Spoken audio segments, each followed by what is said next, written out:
All right, well, I'll get started. If for those who don't know me, although I'm pretty sure most everybody here does, my name is Jessica Mahiran. I am the board president of the Civic Engagement Alliance.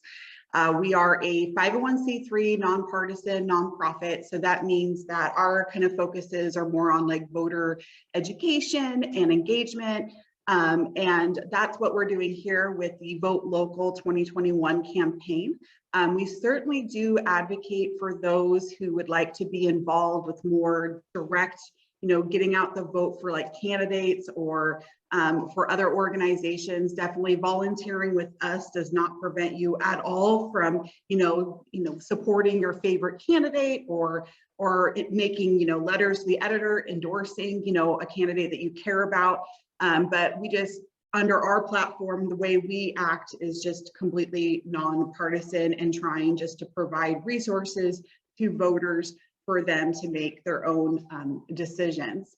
I will share my screen at any point. We're a pretty small group here. If you really want to just, I don't mind if you interrupt me, to be quite honest, or if you raise your hand, just feel free. We're a small enough group. So the Vote Local 2021 campaign, it's all about just getting out the vote for city councils, school boards, and fire districts. Election day is November 2nd. I think it's really important for people to hurry up and request their absentee ballot so that they will get their ballots actually in the beginning of October. So it's coming up really soon for those who are already enrolled for absentee voting. So the reason why we're doing this is because we feel like these local races will have a critical impact on the course of our community. Many of you may already read the news or local news and see, what's going on from either our local school boards or with the growth issue surrounding city councils, or perhaps you're looking at even what North Idaho College Board of Trustees and kind of wondering what's going on here. These local races really do have a huge impact on many different facets of our community. And a lot of times people don't realize just how much, I would say, power that sometimes these local boards do have that and actually impact our daily lives. The thing about getting out the vote for a local campaign is most certainly every vote matters. Oftentimes these are lower turnout races, and it's amazing just how a little bit of energy and effort could really help boost that voter turnout that's really needed. For some of you might have saw today I had an op-ed published in the Coeur d'Alene Press today, and I talked briefly about a project by the Portland State University called Who Votes for Mayor? And it's a really fascinating study that takes a look at 50 different cities across the United States and really analyzed, who is actually voting in local elections. They find that the median age of who is voting is usually 57 years old, and that usually fewer than 15% of eligible citizens are actually turning out to vote for community leaders like mayors and city council people. I know that 4 years ago, voter turnout in Coeur d'Alene for city council and mayor was 5%, but granted there was no opposition. Yes, and then it was last year, or it was 2 years ago, when there actually was a lot of different candidates were running for city council, and I do think that made a difference in voter turnout, and that was actually pretty high at like 20%. But again, that means a whole lot of people in our community are not weighing in at all on who is elected. They did find that turnout can definitely vary dramatically by neighborhood, and I've seen that firsthand where I live. You may notice that there's some neighborhoods where you see lots of signs for candidates. There seems to be a little bit more robust civic engagement, and then there's parts of our area where it's just kind of a civic desert. You don't really have a lot of engagement there. You don't have a lot of candidates that are engaging with that community. They may have some issues within their community that just aren't being addressed at all by their representatives.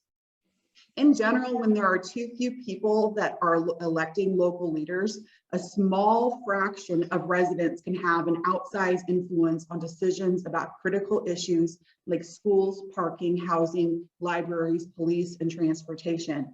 I think a really good example of that was in the May 2021 election.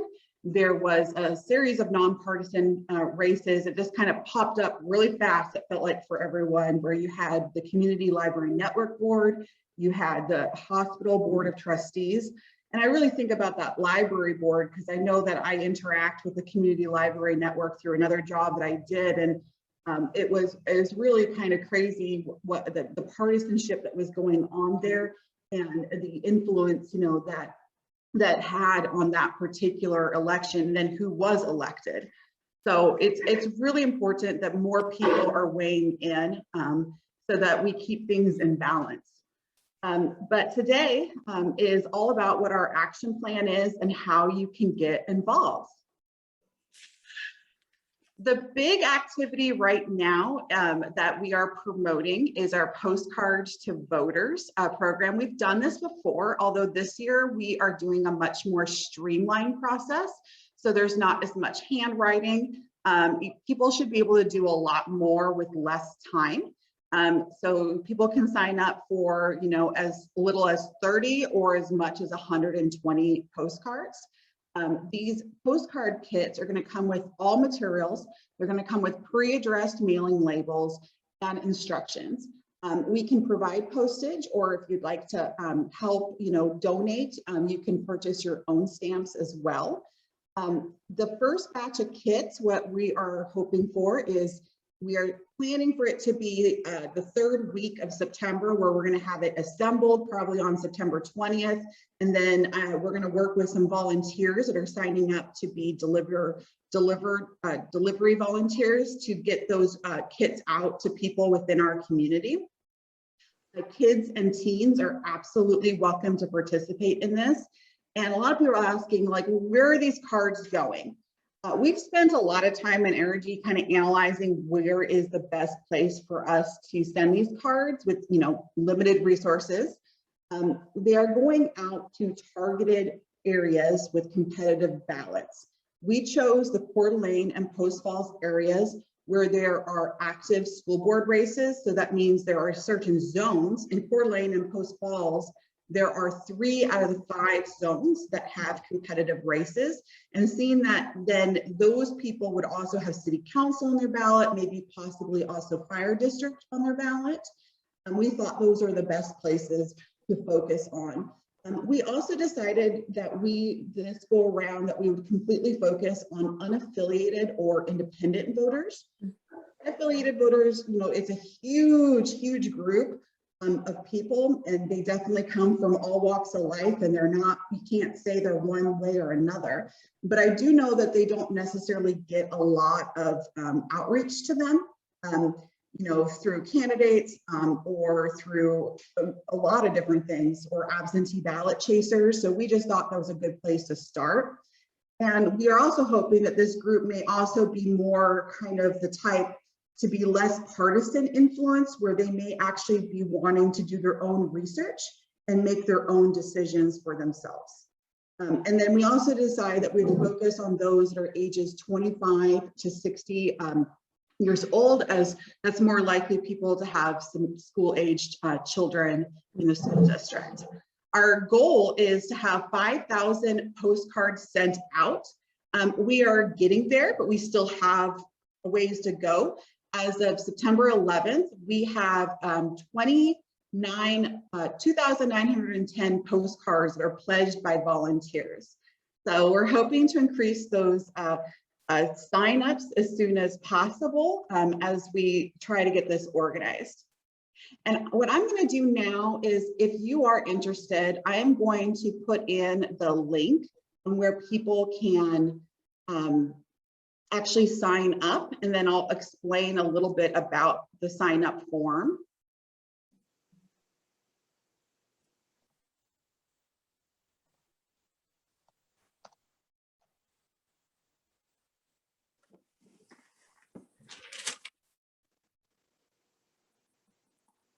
Oops.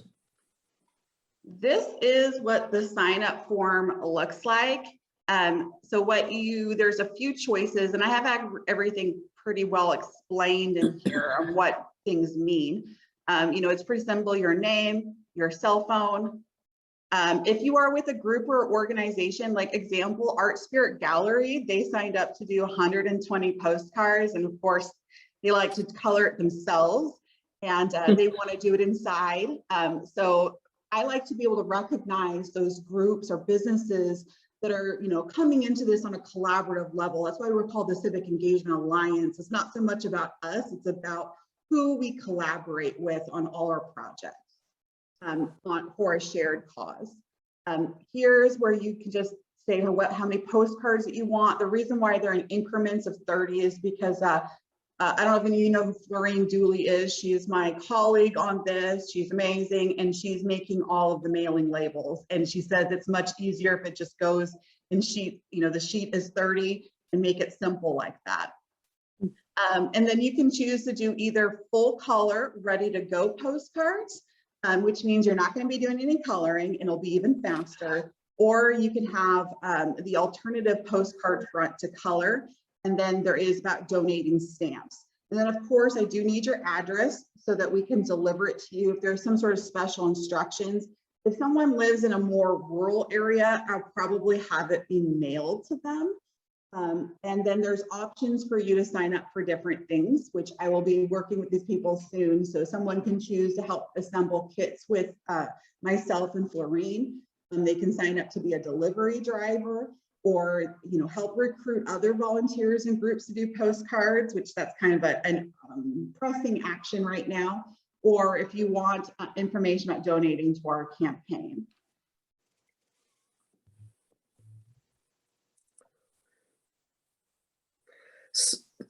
Go ahead.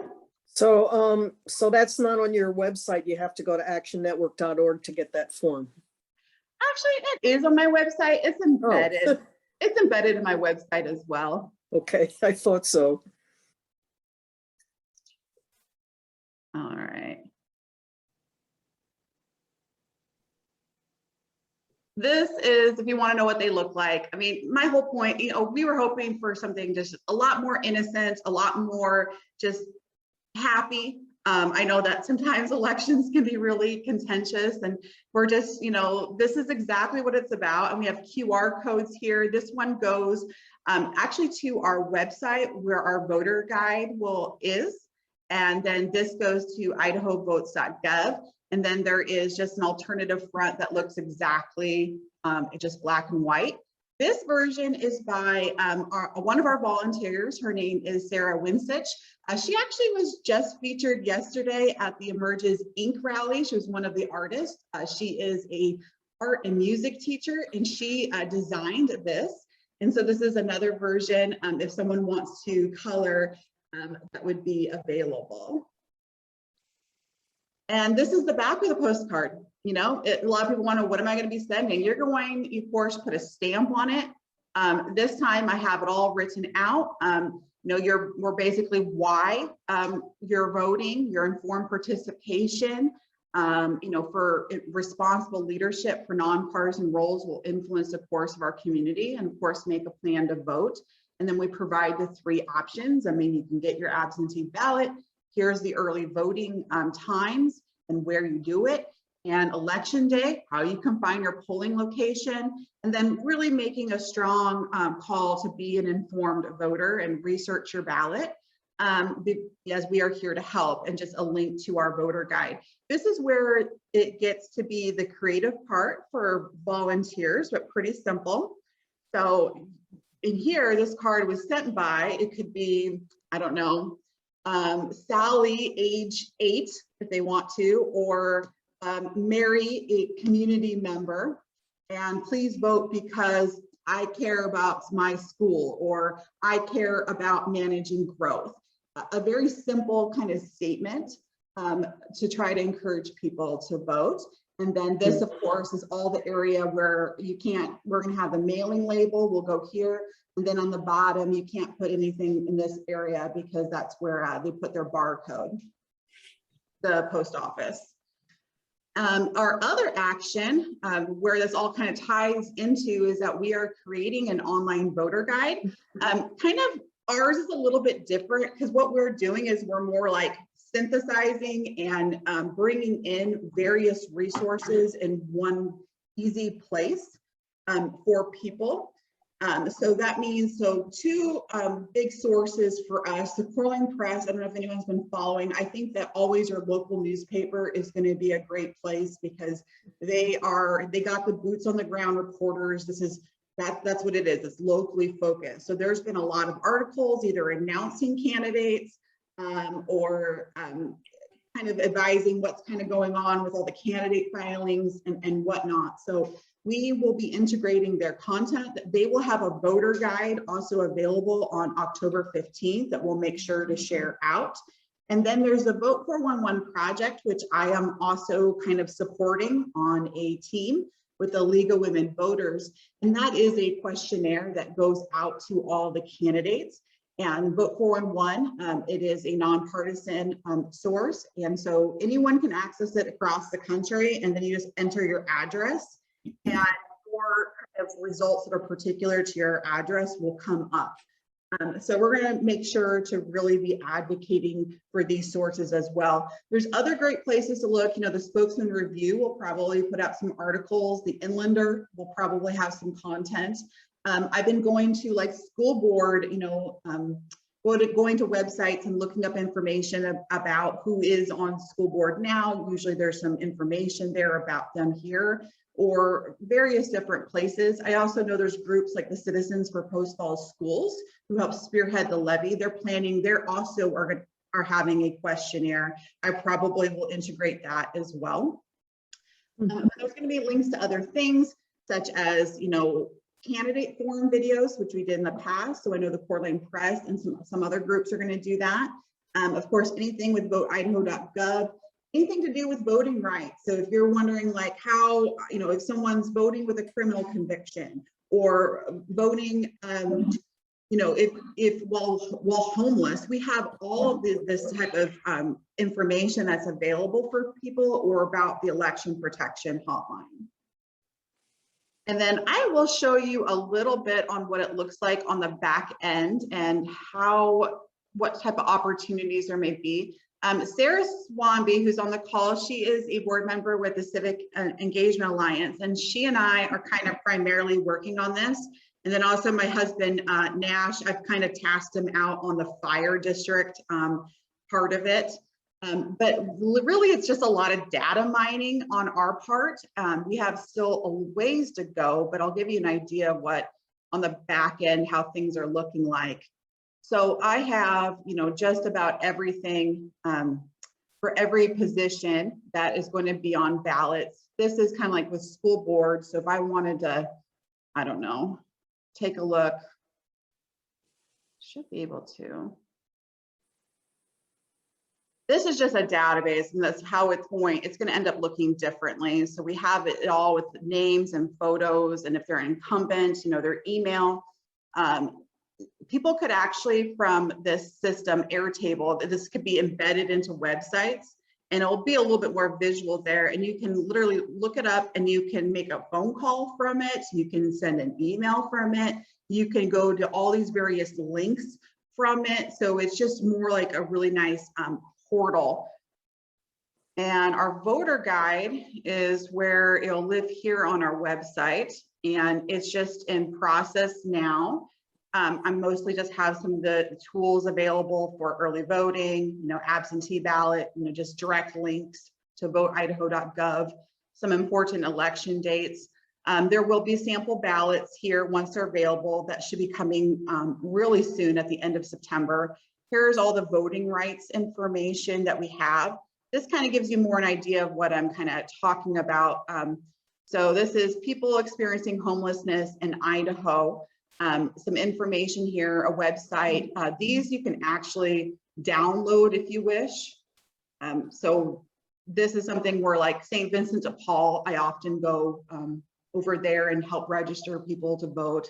They may, they are always asking for this particular information.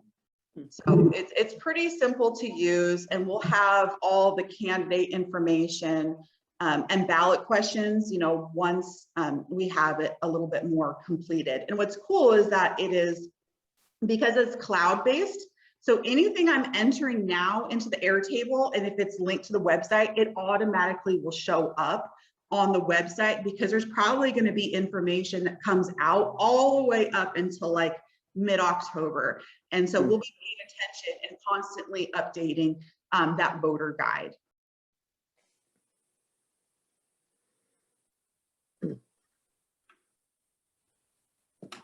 If anyone is fascinated with data mining, I know it's kind of a nerdy job. I'm more than happy to, it's easy. I can add you on as a collaborator, and you can help us with that research, because it is a big project.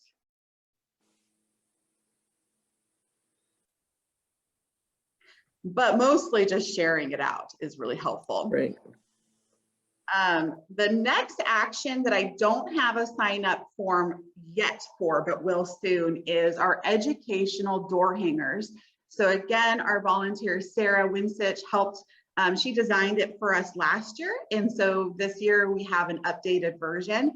We easily got 1,500 out last year. I could have ordered more. So this year, I mean, at minimum, I'm going to do 2,500, but I'm probably going to order up to 5,000. And it really is just giving you the critical information about, you know, about voting, and when polls are open, and then the QR codes to exactly where you can go to get more information.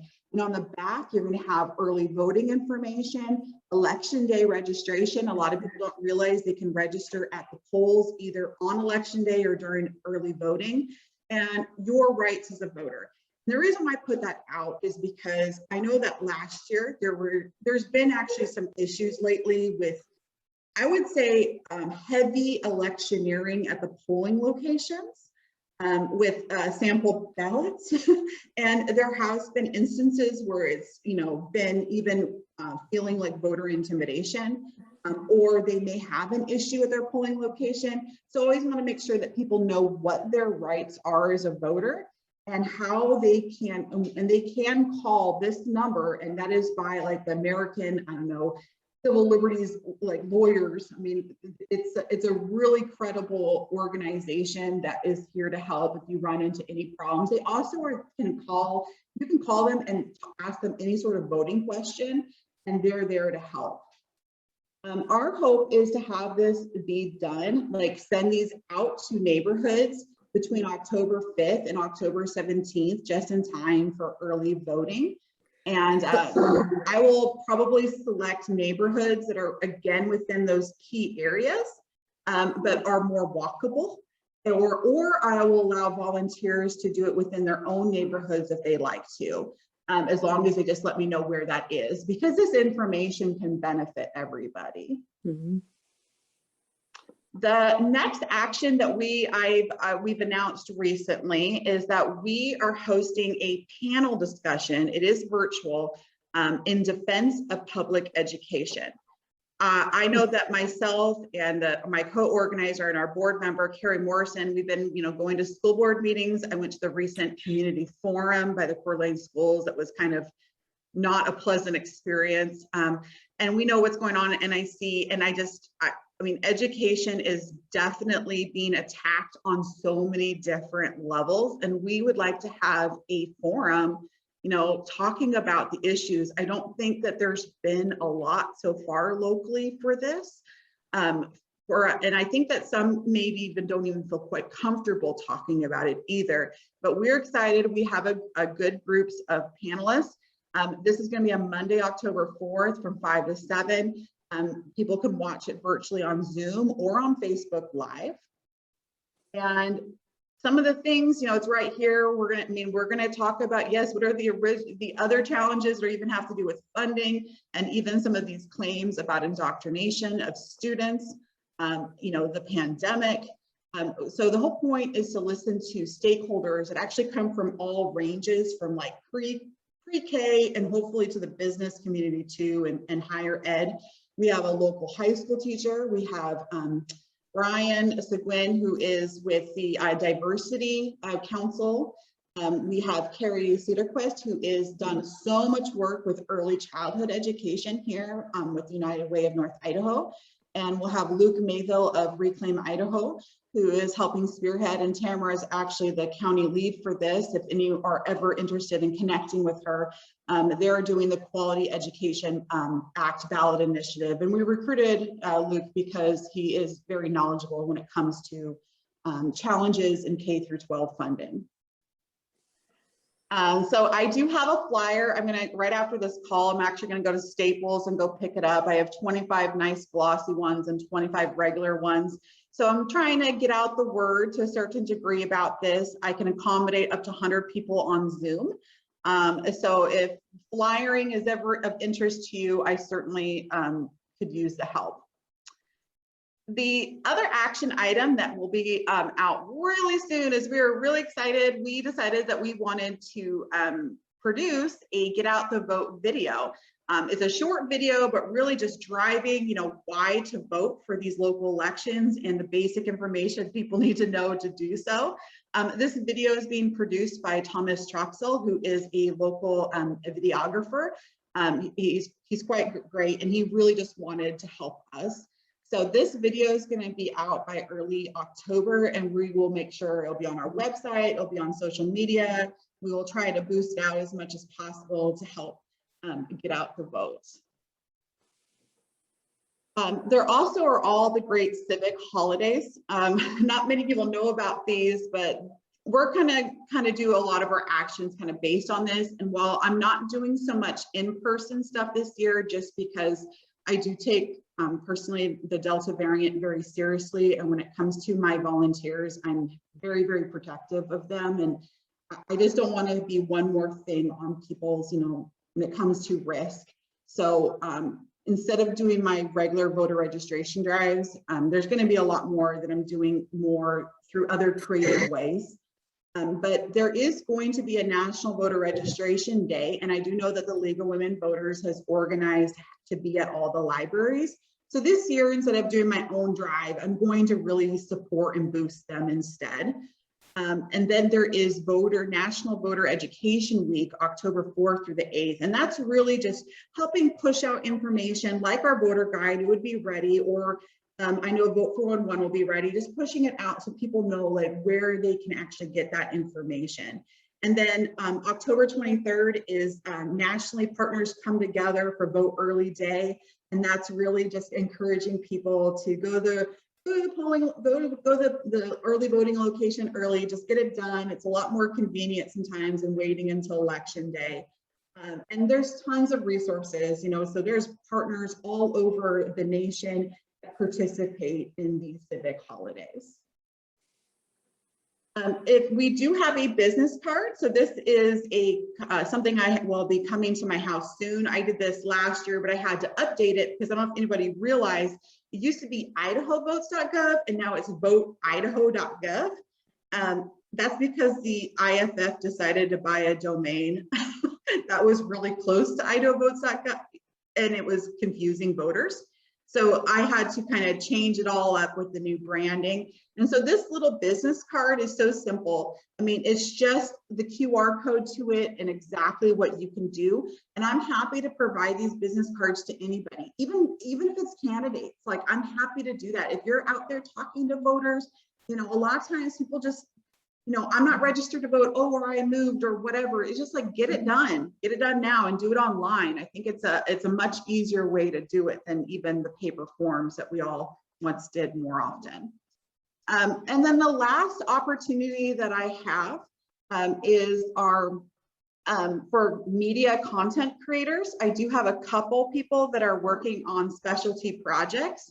I'm looking for 1 or 2 more volunteers to help create educational and compelling social media graphics to help raise awareness, especially what city councils, school boards, and fire districts actually do. I think a lot of people don't vote because it's like, I don't really know what this is all about, this position, and why do I care?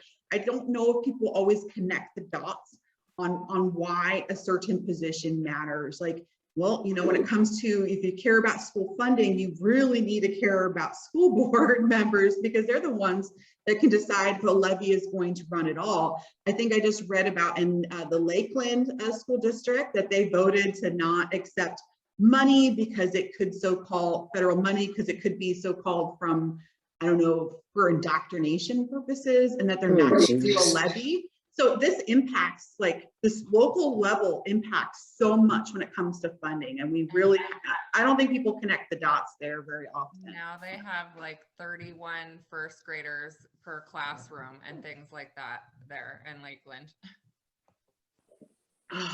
And so they had a change in there. And I think there's like a recall vote election that's happening too. I don't know if anybody knows anything about that. They're trying to replace somebody. I don't know, but that's why, I mean, on the local level, things matter quite a bit. But these volunteers, what their job is just to help. Usually if you know Canva, you and I can work together. You just work directly with me. Teresa Borenpol, I don't know if anybody know her. She's making some excellent series, infographics about school boards and city councils and fire districts. I have a young volunteer. She's a senior at a local high school, and she's doing some get out the vote imagery. So if this is something you're interested, another good thing might be like a FAQ like sheet, like questions about what do city councils do. Believe it or not, people don't know, like, how long do they serve, like how many members, you know, just like really, like, what do they do? It's just really basic things that are sometimes people feel in the dark about. But that gets to the end of what my presentation is, and I just wanted to open it up for any sort of questions. So is it legal for people to right outside of voting places, hand out sample votes? Is that something you're allowed to do? Depends on the distance. Oh, it depends on the distance. Mm-hmm. What's the distance? 100 Isn't it like feet 100 feet? 100 feet. from like the door, Yeah. not the building itself.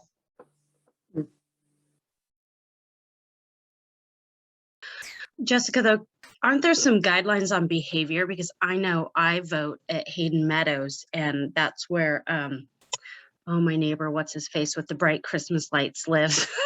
And he got pretty aggressive, I know, in handing out some of those sample ballots. And I think there's some guidance on behavior. There is. It can go down to voter intimidation. And what I did in the November 2020 election, on election day, I organized like volunteers to go to the polling locations and kind of monitor what was going on. And we did discover, you know, in many places, well, there was fine in other places, they were within rules. There were places where there were patterns of aggressive behavior, and that very well could be seen as voter intimidation. I, of course, have it all documented, and I tried going to the ACLU of Idaho. I've kept this information, especially in case, like, because there is pending, litigation. There's a court case, but nothing. People, my volunteers, they called the elections office, they called election protection hotline, and while it was good that it's on record, even the cops came too, and asked people to leave sometimes, but. Yeah, I mean, if you're harassing somebody, that's voter intimidation. And I do have information about what qualifies as voter intimidation on our website. I think Mary, or I saw a hand. It was me, Jessica, Mary. I have a question. You said the sign up for doing door hanging isn't available yet. Will that be on your website when it is? It will be. And what would be really helpful, everybody? So in the chat, this is saved. So if you are interested in doing that, feel free just to say, I'd like to do this, or anything that you're interested in, because then I can easily follow up. Because I'll make sure you get the form then. Thank you. I will also put in the link to our virtual event in defense of public education if you would like to register or share that with anybody.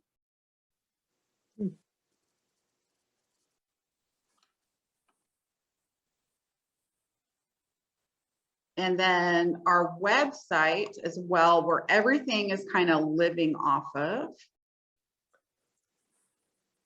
That's our campaign page, and then our voter guide, which will be constantly updated.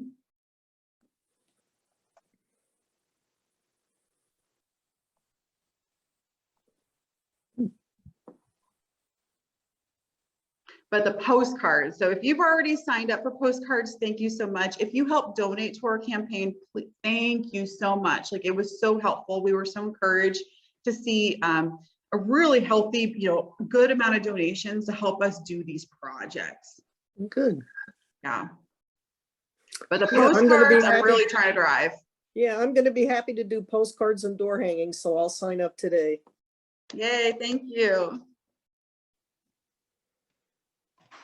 I have a question for Lindsay Swing Rover.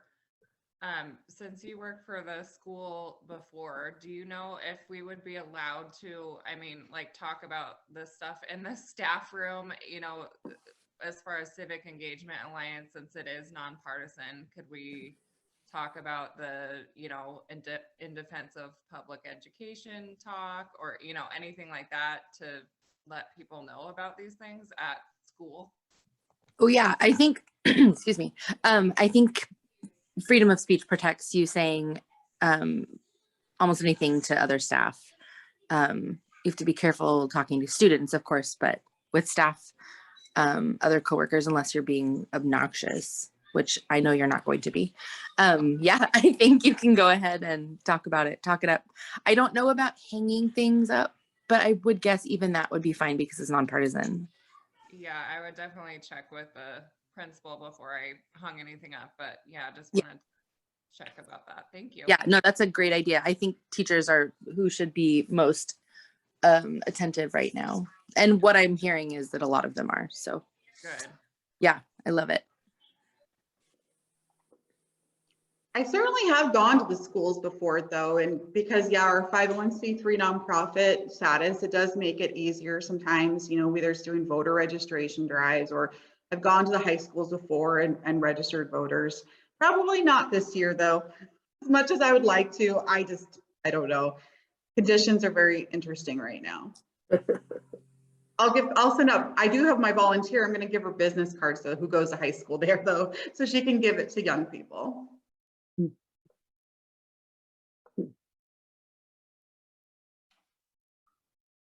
Well, we got done way faster than I had imagined. I am also having an issue with voteidaho.gov.